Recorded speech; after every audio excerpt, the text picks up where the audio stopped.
नाज़रीन अस्सलाम वालेकुम। न्यूज़ फर्स्ट में आपका खैर मक़दम है।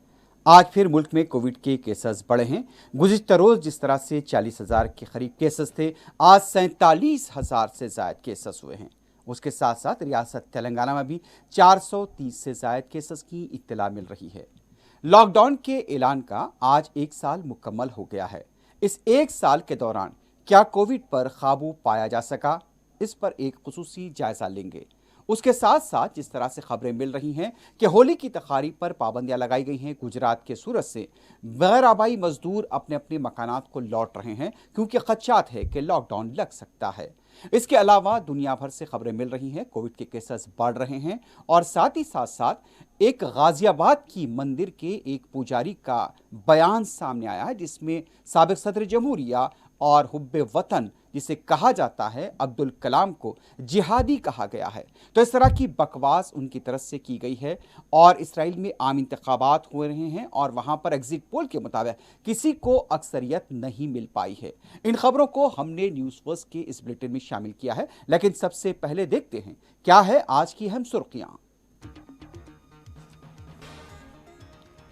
मुल्क में आज कोविड के केसेस फिर बढ़ गए। 47,262 नए मुतासरीन, 275 अमवात।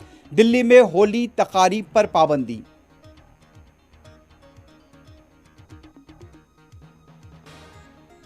लॉकडाउन के खदशात, गुजरात के सूरत से गैर मुकामी मजदूरों की रवानगी का आगाज।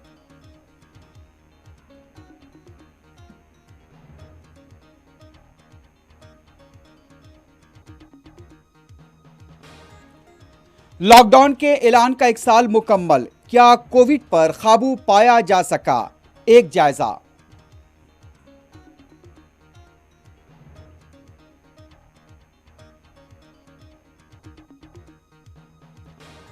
रियासत तेलंगाना में भी फिर कोविड के केसेस आज बढ़े, 431 नए मुतासरीन, 2 अमवात।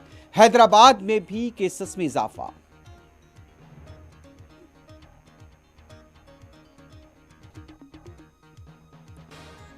मध्य प्रदेश में इतवार को बाज़ शहरों में लग सकता है लॉकडाउन।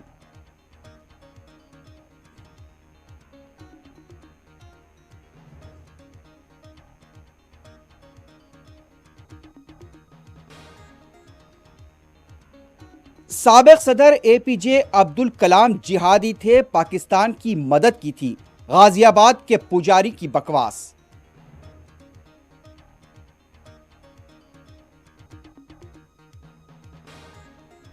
वजीर आजम ने कहा था किसान फसल कहीं भी बेच सकते हैं, हम पार्लियामेंट और असेंबलियों में जाकर फसल बेचेंगे, राकेश टिकैत का खिताब।